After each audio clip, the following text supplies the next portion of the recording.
Graça e paz da parte do nosso Senhor Jesus Cristo, amém? É muito bom estar aqui com os irmãos pela segunda vez, né? Estive aqui, como meu pai já falou, no ano passado. Trago um abraço da minha igreja, Igreja Batista em Valão dos Pires, município de Cardoso Moreira, né? Que é do lado de Talva. E deixei lá hoje os irmãos, falei assim, ó, essa semana eu preciso ir a São Paulo. Que eu falei assim, um aniversário a gente pode até deixar de ir, mas um novo nascimento eu não posso deixar de participar com isso, com meu sobrinho. E a gente fez questão de estar aqui neste momento, e não só do Lucas, mas também de mais 2 embaixadores e uma mensageira. E é muito bom a gente ver a igreja dando frutos e o Senhor trabalhando. E a gente está com o coração muito feliz e muito contente. Mas para eu não demorar muito, eu já prometi a uma pessoa que eu não ia demorar muito, a pessoa já falou comigo, tio, você vai demorar? Aí eu falei, não vou demorar muito. Eu falei que não ia falar o nome dela, mas como é minha sobrinha, então deixa em off. Se não ser antiético, eu não vou falar o nome dela. Mas, para não demorar muito, eu gostaria de começar fazendo uma pergunta aos irmãos. Hoje é uma noite de festa. Hoje as famílias estão em festa, hoje a igreja está em festa, mas principalmente hoje o céu está em festa. A palavra de Deus nos garante que quando uma pessoa aceita Jesus Cristo, o céu entra em festa. E hoje o céu está em festa. E nesta festa que nós estamos vivendo aqui, com a nossa família em Cristo, como corpo de Cristo, como a igreja de Cristo, eu gostaria de te fazer uma pergunta e que essa festa nos faça refletir. E a pergunta que eu quero fazer a você nesta noite é muito simples. O que pode hoje salvar a sua vida? Eu tenho certeza que em algum momento da sua vida você já pensou sobre isso. Provavelmente, frequentemente, você pensa sobre isso. E às vezes a gente tem que largar um pouco a hipocrisia de lado e falar a verdade. Eu não fui no Congresso dos Homens, mas também ouvi um pouco da mensagem que o pastor Rony levou para lá. Mas a gente tem que falar a verdade. E muitas vezes, ou quase sempre, a gente se pega pensando, o que pode salvar a minha vida hoje? Talvez hoje, na hora do almoço, você estava almoçando em casa e pensou assim, poxa vida, se eu conseguisse sair do aluguel e conseguisse pagar a minha casa própria, seria a salvação da minha vida. Ou talvez você pensou, poxa vida, se eu conseguisse trocar o meu carro, seria a salvação da minha vida. Ou talvez você pensou, poxa vida, talvez se eu conseguisse um emprego, porque eu estou há meses desempregado, seria a salvação da minha vida. Ou talvez você pensou, poxa, se talvez eu fosse no médico amanhã e todo aquele diagnóstico que ele me deu semana passada, ele olhasse para mim e dissesse assim, não tem mais nada, você pensaria, seria a salvação da minha vida. Talvez você pense como eu já pensei várias vezes. Se eu ganhasse na Mega Sena da virada sem jogar, crente não joga, sem jogar, vai dizer que você nunca sonhou com isso. Você está andando na rua, chuta um papelzinho, um bilhete da Mega Sena, vou guardar. Aí vem a Mega Sena da virada, você olha, fui premiado, ganhei 200 milhões. Seria a salvação da minha vida. E a gente vive assim, a gente todo o tempo busca coisas do nosso desejo, coisas do nosso íntimo. Ontem à noite nós fizemos um jantar de casais lá para a nossa igreja e eu falei para eles exatamente sobre isso. Quanto o sábio de Eclesiastes nos diz assim, se você tem que guardar alguma coisa, você pode guardar muitas coisas, mas se uma coisa tem que ser primazia, se você tem que guardar alguma coisa, então guarda o teu coração, porque dele saem as fontes da vida. E aí talvez o nosso desejo, ele acaba se tornando o nosso salvador. Porque eu desejo ter um emprego melhor e se eu tivesse um emprego melhor, salvaria a minha vida. Eu desejo ser curado de uma doença que talvez os médicos dizem que não há cura. E se eu fosse curado, seria a salvação da minha vida. Eu desejo ter uma casa melhor e maior e se eu tivesse, seria a salvação da minha vida. E a gente tem que tomar muito cuidado, irmãos. Eu costumo falar na minha igreja o seguinte, evangelho é para crente. Porque a gente costuma pensar que evangelho é só para não crente. Quando a gente diz, vamos fazer um culto evangelístico, aí vamos fazer um sermão evangelístico. Não, evangelho é para crente. E evangelho é para crente todo dia. É dose diária de alimento Sabe por causa de quê? Porque a gente se esquece. É comum de a mim e a você a gente se esquecer das coisas.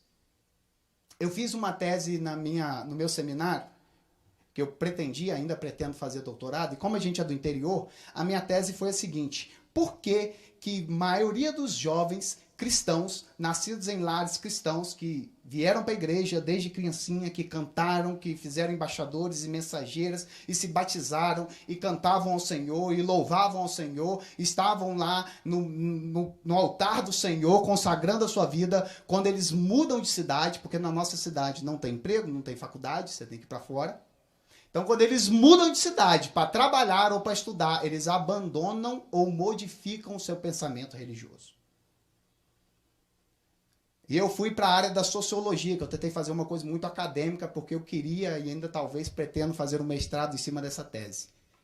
E existe um sociólogo, que eu não vou lembrar o nome agora, que ele diz uma coisa muito interessante sobre nós seres humanos. A gente se esquece. Se a gente não for lembrado todo dia, a gente se esquece. Então, abra sua Bíblia comigo em Marcos, capítulo 2, versículos de 1 a 12.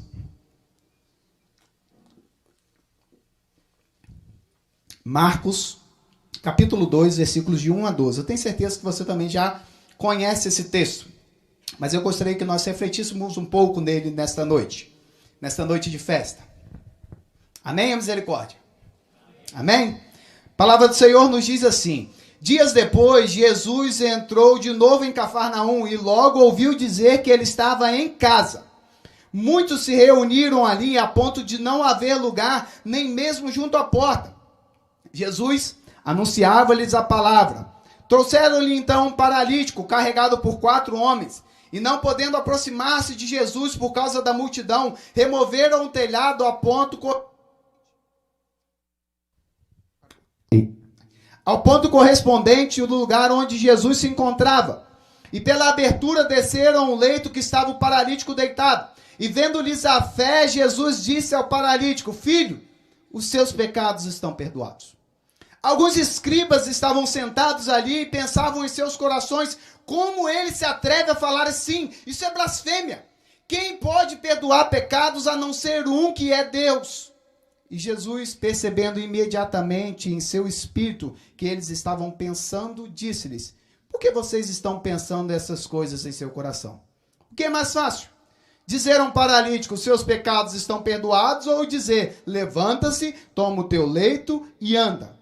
Mas isso era para que vocês saibam que o Filho do Homem tem autoridade sobre a terra para perdoar os pecados. E disse ao paralítico: eu digo a você, levanta-se, pegue o seu leito e vá para casa. Ele se levantou no mesmo instante e, pegando o leito, retirou-se à vista de todos, a ponto de todos se admirarem e darem glórias a Deus, dizendo: jamais vimos coisa assim.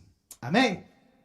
Fecha seus olhos, mas não fecha sua Bíblia. Pai, nós estamos aqui nesta noite na tua casa, Senhor, como uma família, a família tua, onde tu és o cabeça e nós somos os membros. Uma engrenagem perfeitamente ajustada que cresce para ser o edifício do Senhor.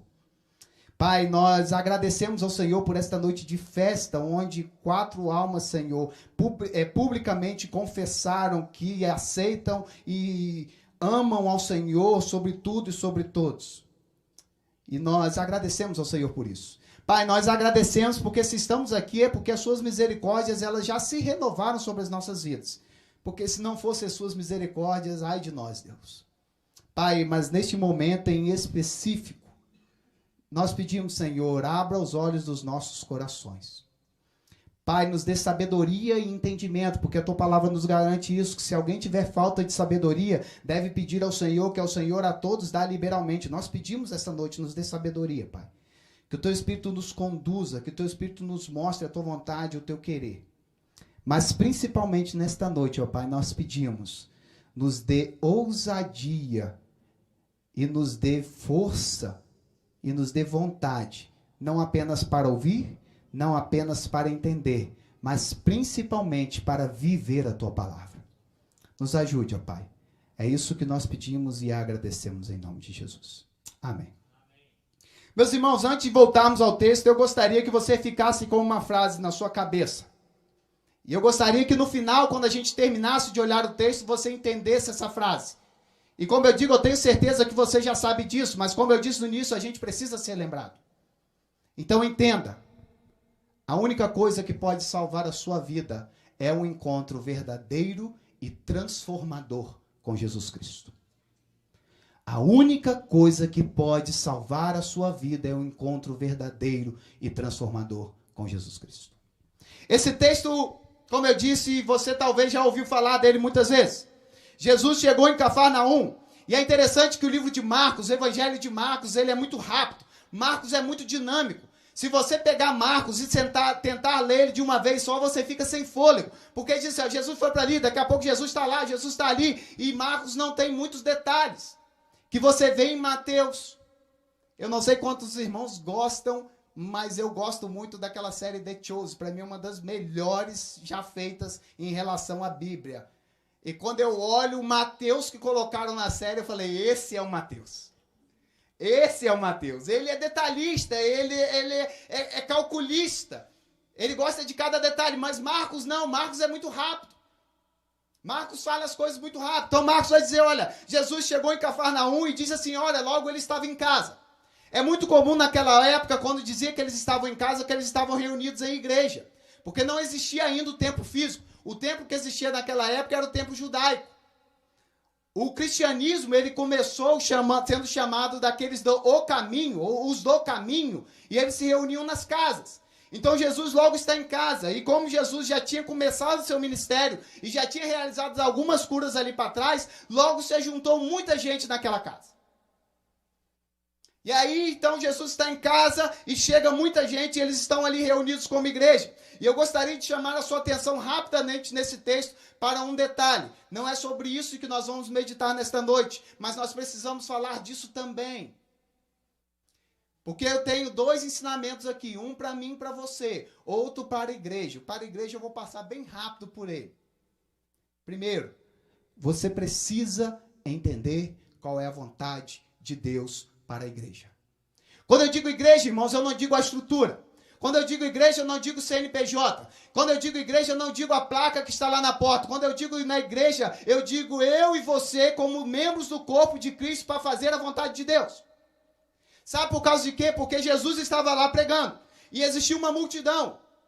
E é interessante, como eu digo, Marcos é muito rápido. Ele não diz o que Jesus estava pregando. Só que se a gente olhar os outros textos, em Mateus, em Lucas, e os teores das mensagens de Jesus Cristo, possivelmente ou certamente ele estaria pregando, arrependei-vos porque é chegado o reino de Deus. Ou ele estaria pregando, eu não vim para as ovelhas, ou eu não vim para os sãos, eu vim para os enfermos. Ou ele estaria pregando, eu vim buscar a ovelha perdida.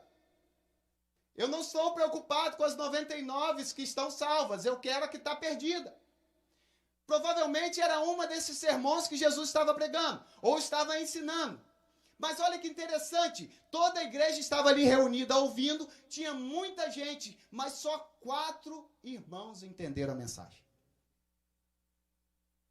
Eles esperaram, opa, peraí, se é para buscar quem está lá fora, se é para buscar quem está enfermo, se é para buscar quem está perdido, por que nós estamos parados aqui? Acabamos de ver aqui o vídeo e o apelo da campanha de missões. Por que a gente está parado aqui? Se a gente tem que fazer. A gente tem que deixar de ser um crente que certa vez eu ouvi num congresso missionário, eu nunca me esqueço, eu sempre gosto de falar isso. Crente 3S. Salvo, sentado e satisfeito. Deixe de ser o crente 3S. Ah, eu estou salvo. Eu sento aqui no banco. O ar-condicionado está ligado, o louvor está bom, o som está bom, está ótimo. Estou satisfeito. Esperar Jesus voltar e estou na glória. Não.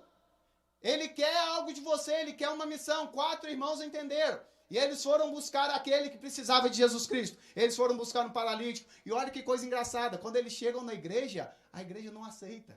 Ei, não é lugar para esse homem aqui não, tá cheio demais. Bota esse homem para fora. Sabe por causa de quê? Porque era um costume judaico pensar que quando você tinha alguma deficiência no corpo, isso era simbolismo de algum pecado. Vou dar exemplo para vocês, Jó. Jó perdeu filhos, perdeu bens, perdeu tudo, perdeu animais, perdeu a saúde. Jó agora está sentado, cheio de lepra no corpo, vestido de saco, raspando as suas feridas com um caco de vidro. 4 amigos dele chegam e sentam do lado dele e passam ali alguns dias quietos. Talvez era melhor se não tivessem falado nada. Mas quando eles resolvem abrir a boca, eles dizem: Jó, procura saber direitinho, tem um pecado escondido aí, Jó. Você fez alguma coisa errada. O pensamento judaico era simples: eu peco, eu sofro as consequências. No corpo. Outro exemplo claro, quando trouxeram um cego de nascença para Jesus Cristo. Porque eles entendiam, se você tem uma deficiência no corpo, pensamento judaico, tá, irmãos? Não é o que nós cremos, não. Se você tem uma deficiência no corpo, é por causa de algum pecado. Aí trouxeram um cego de nascença para Jesus Cristo. Aí perguntaram: e aí? É claro que eles queriam engambelar Jesus para ter um motivo para prendê-lo e matá-lo. Quem pecou para esse homem nascer cego? Se a cegueira era sinal de pecado, mas ele nasceu cego, quem pecou? Ele antes de nascer ou seus pais? O que Jesus respondeu? Nenhum dos dois. Ele nasceu assim para que a glória de Deus fosse manifestada. Esse era o pensamento judaico. Então, aquele homem, para a comunidade judaica, ele era alguém pecador. Era alguém que não deveria estar ali. Então, quando eles chegam com aquele homem na igreja, dizem assim: não, esse aqui não é lugar para ele. É a mesma coisa se você chegar no hospital doente e o médico falar para você assim: não, doente não entra aqui não, vai para casa. Quando você melhorar, você vem. Foi isso que a igreja fez. Mas olha que interessante, aqueles homens não desanimaram nem mesmo com a igreja indo contra eles. Porque eles poderiam simplesmente lançar ou tirar de si as suas culpas e jogar no outro. É o que a gente sempre faz. Quando eu digo a gente, eu estou me incluindo também. A gente sempre arruma um jeito de pegar a nossa culpa e jogar no outro. Né? Existe um desenho chamado Os Simpsons, que tem um episódio que o Homer Simpson fala: a culpa é minha, eu boto em quem eu quiser. E é uma verdade, a gente faz isso o tempo todo. No jardim foi assim. Adão, o que você fez, Adão? A mulher que tu me deste. Jogou a culpa na mulher e em Deus. Eva, o que você fez? Foi a serpente. A culpa nunca é minha, é sempre dos outros. Aqueles 4 irmãos poderiam ter feito isso. Poderiam dizer: tá vendo? Nós entendemos a mensagem de Jesus. A gente foi fazer o que ele mandou. Mas não teve como. A igreja não deixou a gente fazer. Mas eles não desanimaram. Eles deram um jeito. Eles subiram no telhado, eles arrancaram o telhado, eles colocaram aquele homem na frente de Jesus. Mas como eu disse, não é o foco da nossa reflexão de hoje. O nosso foco é em outro. Agora eu gostaria que você parasse e pensasse e entrasse, e quem tem mais de 30 anos, mais de 33 a 34 anos vai me entender, você entrasse agora no seu fantástico mundo de Bob. Desculpa os mais novos, mas depois vocês procuram no YouTube. Você entrasse no seu fantástico mundo de Bob agora. Um homem paralítico. Ele não podia andar. Ele não podia fazer nada. Se ele tivesse que tomar um banho, ele dependia dos outros. Se ele tivesse que comer, ele dependia dos outros. Naquela época não tinha cadeira de roda motorizada, não tinha nem cadeira de roda. Se ele tivesse que fazer suas necessidades, ele dependia dos outros. Ele não tinha provavelmente família, até porque era excluído da sociedade pela sua condição. Como já falamos, os judeus acreditavam, se você tivesse alguma deficiência, é porque você era pecador. E essas pessoas pecadoras, elas eram afastadas do templo.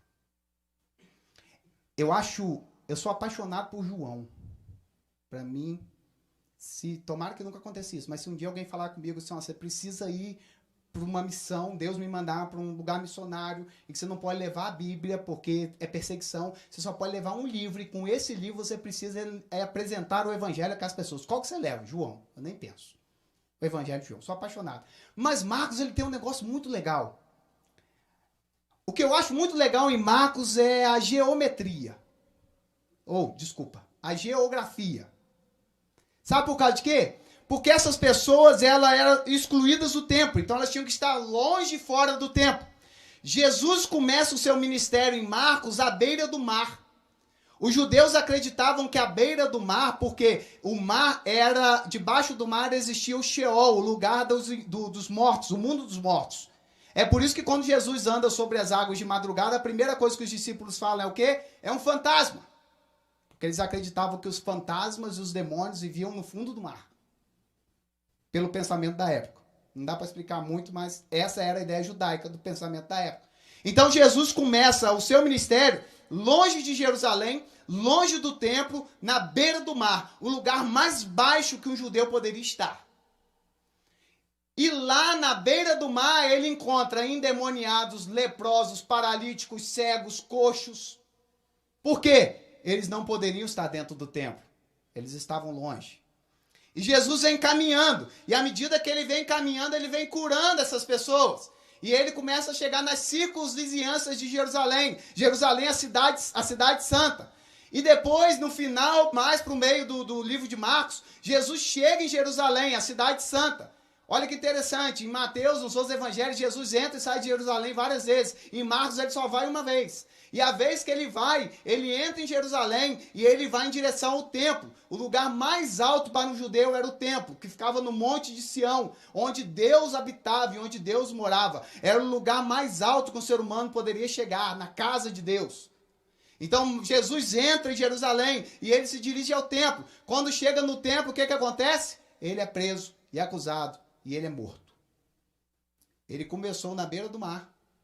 Chegou até o lugar mais alto onde um ser humano poderia chegar, no templo, na casa de Deus. Mas lá ele é morto. E ele desceu ainda mais baixo, porque ele não desceu só até a beira do mar. Ele desceu para o mundo dos mortos, na profundeza do mar. Mas 3 dias depois ele ressuscitou. E ele não sobe ao templo, ele sobe aos céus. Eu acho lindo a geografia de Marcos. Mas olha que interessante, é para a gente entender que, na verdade, esse homem estava sofrendo também preconceito. Além de ter uma vida muito sacrificada, não poder ter família, não poder ter trabalho, depender dos outros para tudo, ele ainda era humilhado na cidade. Ele não poderia entrar em Jerusalém, ele não poderia ir ao templo, ele não poderia nem prestar um culto ao Deus dele se ele quisesse, porque ele era visto como um pecador. Agora olha para mim, meus irmãos, imagine você nessa condição, qual era a única coisa que você queria na sua vida? O que poderia salvar a sua vida? Voltar a andar. Agora você imagina esse homem está lá jogado, chega 4 pessoas e fala assim, rapaz, tem um tal de Jesus Cristo, esse homem está passando por ali e ele já curou muita gente e talvez ele possa te curar. Imagine a chama de esperança que nasceu no coração desse homem.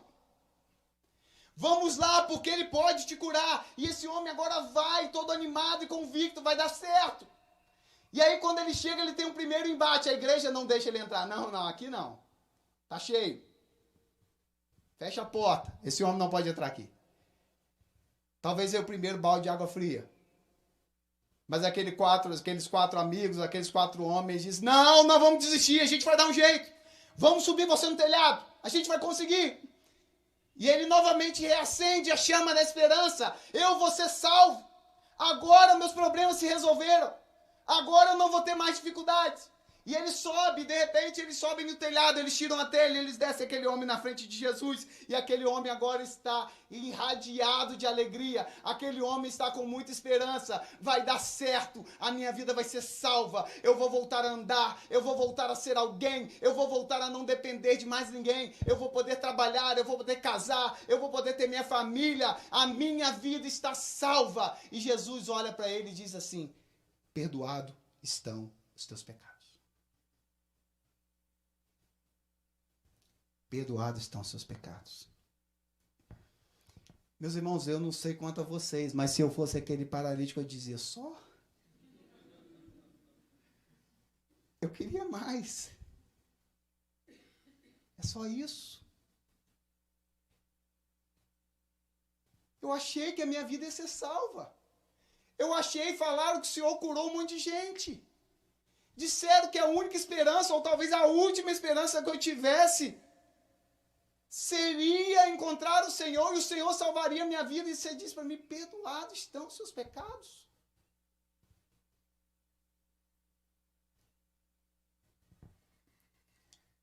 O que pode salvar a nossa vida é o encontro verdadeiro e transformador com Jesus Cristo. Cuidado para que o seu desejo não torne o seu salvador. Os nossos desejos têm a tendência de se tornar os nossos salvador. Mas Jesus pega aquele homem e leva ele muito mais fundo do que ele nunca poderia imaginar.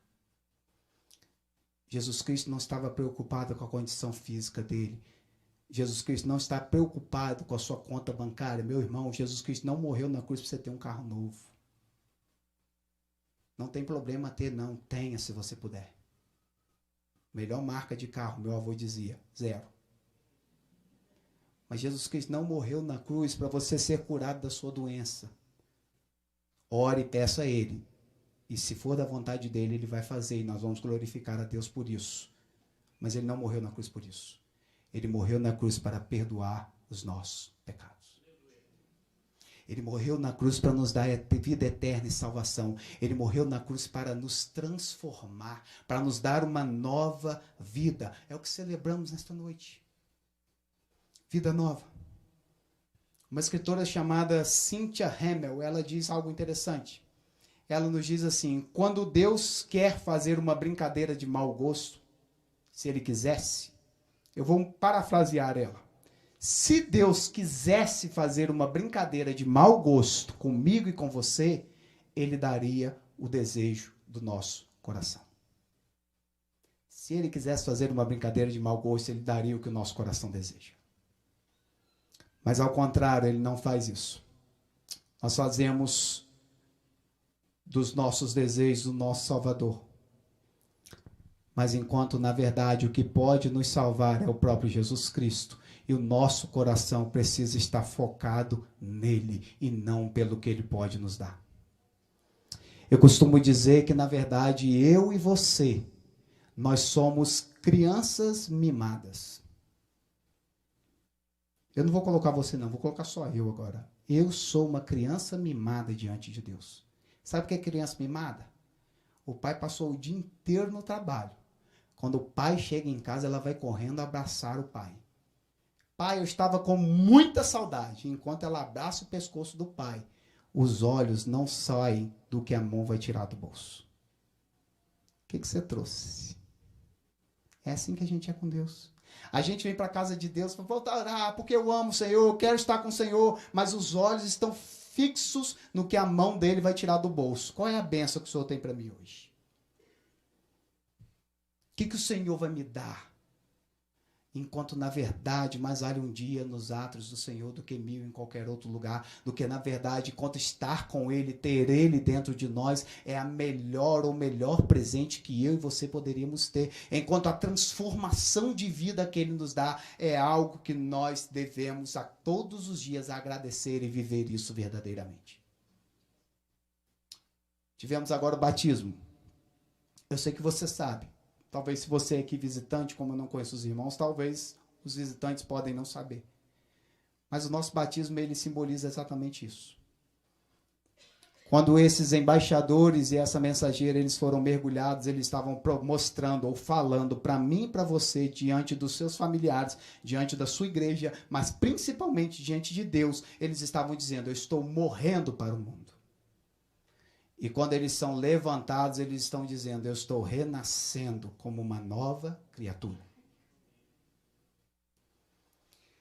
Nós perdemos este ano, alguns meses atrás, um dos maiores teólogos dessa geração, chamado Timothy Keller. Morreu agora, mês passado ou retrasado, se eu não me engano. Pastor da Igreja Batista em Nova York. Acho que a dele era Batista, em Nova York. E um dos seus livros, ele fala algo interessante. Ele nos fala sobre uma obra-prima de C.S. Lewis. Talvez você já tenha ouvido dizer que existe até filme chamado As Crônicas de Nárnia. As Crônicas de Nárnia foi uma maneira que C.S. Lewis teve para tentar apresentar o evangelho a crianças europeias, porque o evangelho estava se perdendo na Europa, como a gente tem visto até hoje, e ele inventou uma história para apresentar a Jesus Cristo e pregar o evangelho através de um conto de fábulas. Se você ver o filme, ajuda bastante. Mas se você ler os livros, você vai ver total semelhança com a Bíblia.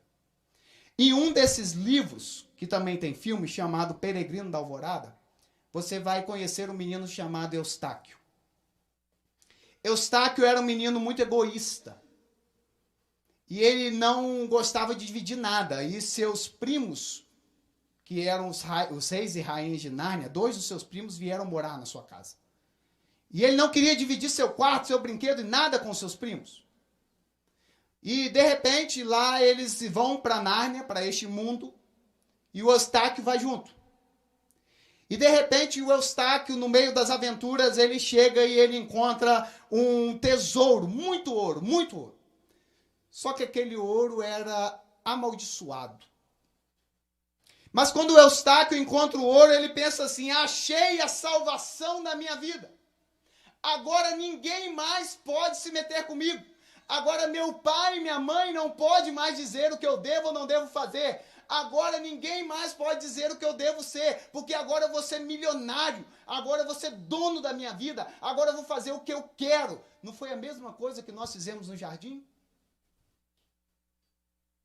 Quando Eva estava lá e o fruto era o conhecimento do bem e do mal, ela disse: eu não quero que Deus decida o que é bem e o que é mal para mim, não, eu quero eu decidir. Eustáquio faz isso. Agora eu cheguei, agora ninguém mais vai poder dizer o que eu tenho que fazer. Mas esse egoísmo trouxe a ele, então, a maldição. Aquele tesouro, quando ele coloca na sua mão, revela quem ele verdadeiramente é. E ele vira um dragão. E aí, no meio das aventuras, ele vai entendendo e ele vai tendo um encontro com Deus. E chega um ponto que ele quer se livrar daquela pele de dragão. E ele entendeu que não era o dinheiro, não era o tesouro que ia salvar ele. E ele começou com as suas garras de dragão a rasgar a sua pele. Ele rasgava. O filme mostra muito pouco isso. O livro você vai ler em detalhes. Ele rasga a sua pele, ele rasga a sua pele.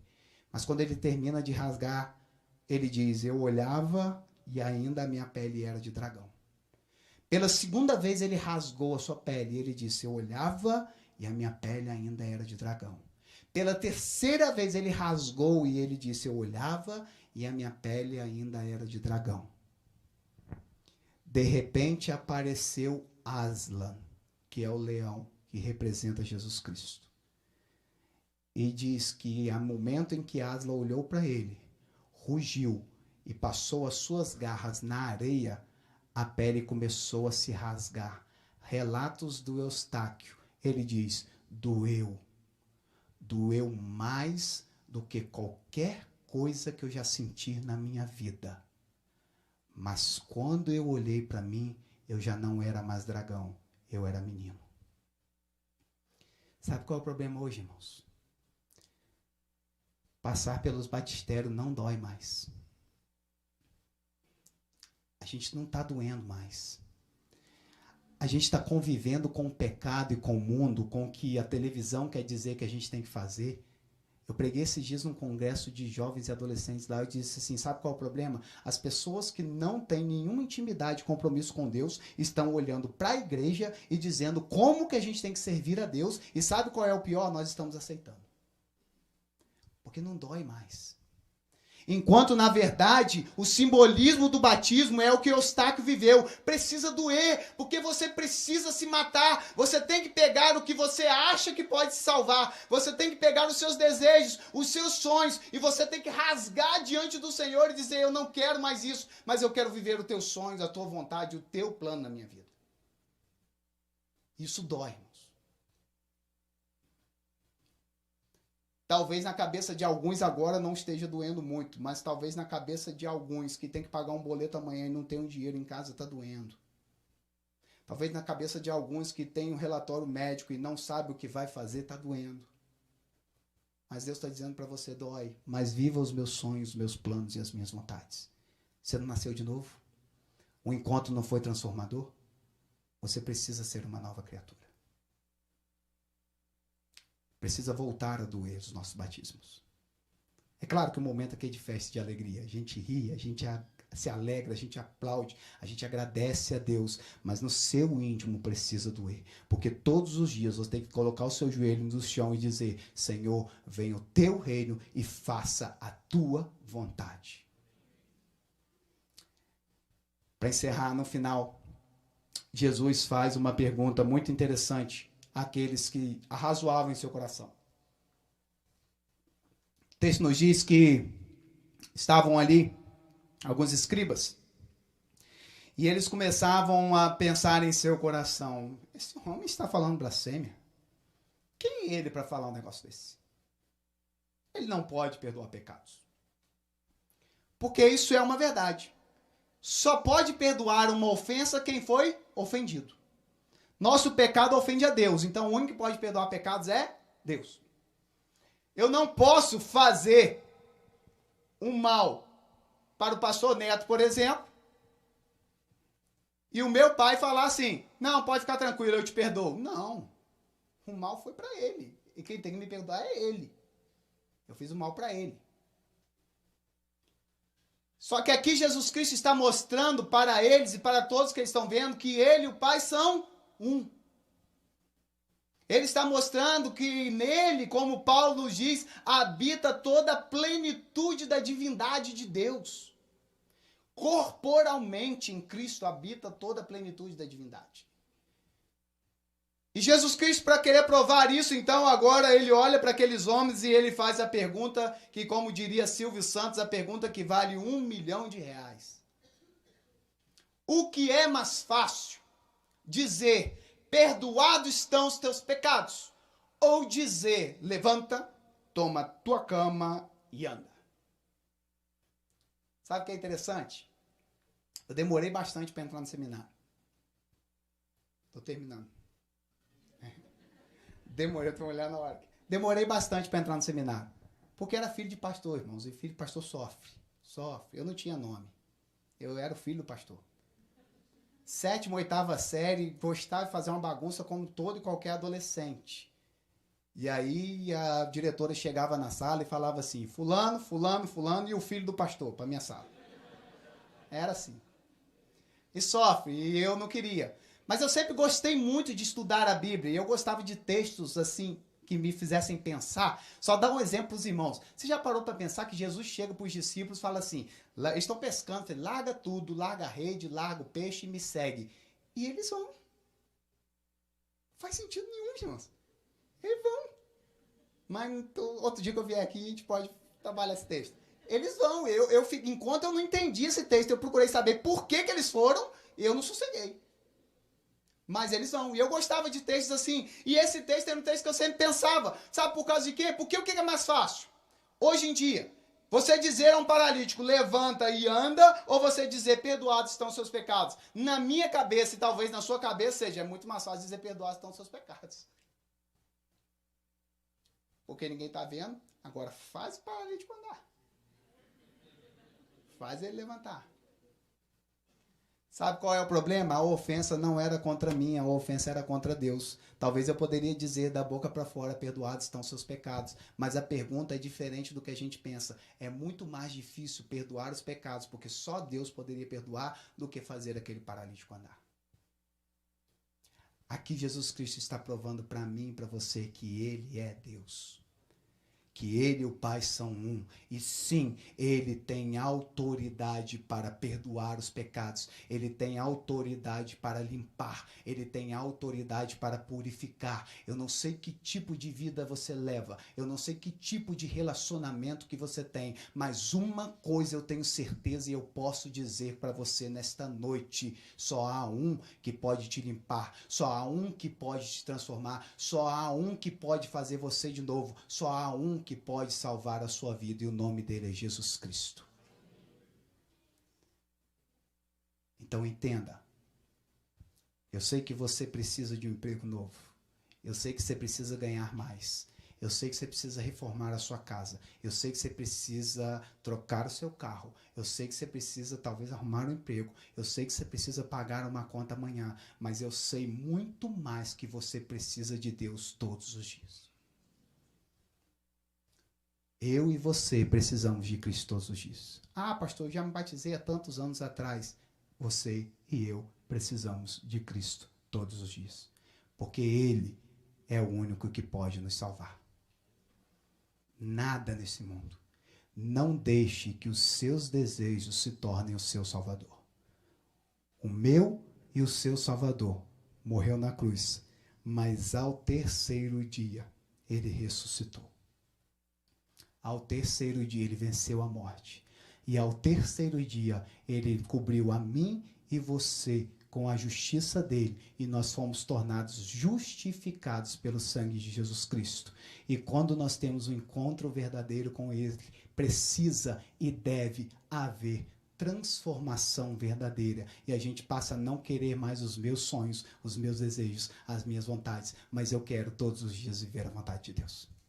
Amém? Feche seus olhos, vamos falar com o Senhor. Pai, mais uma vez nós agradecemos ao Senhor por esta noite maravilhosa, em que nós estamos na tua casa podendo louvar, engrandecer, exaltar o teu santo nome, enquanto aqui a gente pôde presenciar diante dos nossos olhos mais uma vez o milagre da vida. Não o milagre da vida biológica, que esse também é um grande milagre e presenciamos várias vezes em nossas vidas, mas principalmente o milagre da vida eterna. Porque o Senhor veio ao mundo e em ti habitava corporalmente toda a plenitude da divindade. E o Senhor veio e mostrou para nós que só o Senhor tem o poder e a autoridade de perdoar pecados e de nos justificar e de nos fazer morrer para o velho homem e nascer como uma nova criatura. Amém. Necessário vos é nascer de novo, foi o que o Senhor nos disse. Pai, e é isso que nós queremos viver. Então, Senhor, que o teu Espírito Santo nos ajude a eliminar do nosso coração qualquer desejo que venha tomar o lugar de nosso Salvador. O Senhor conhece as nossas dificuldades, os nossos problemas. O Senhor sabe de que nós necessitamos e nós falamos ao Senhor todo dia o que precisamos. Mas antes de qualquer coisa, a gente quer viver a tua vontade.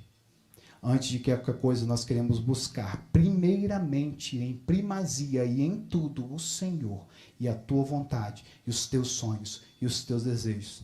As outras coisas, Pai, naturalmente nos serão acrescentadas, porque nós temos certeza que somos teus filhos. E se nós que somos maus sabemos dar coisas boas aos nossos filhos, imagine nosso Pai que está no céu. É a certeza que nós temos. Então que o teu Espírito Santo nos faça entender todos os dias que nós precisamos buscar os teus desejos, os teus sonhos, as tuas vontades. E que ao momento em que passamos pelas águas, não seja só um dia que entramos secos e saímos molhados, mas que seja um dia que nos trouxe muita dor. Porque neste dia a gente começou a matar o velho homem e neste dia nasceu uma nova criatura, onde o Senhor é o cabeça e o governador de nossa vida. Nos ajude a viver assim, ó Pai. É isso que nós pedimos e agradecemos em nome de Jesus. Amém, Senhor. Amém.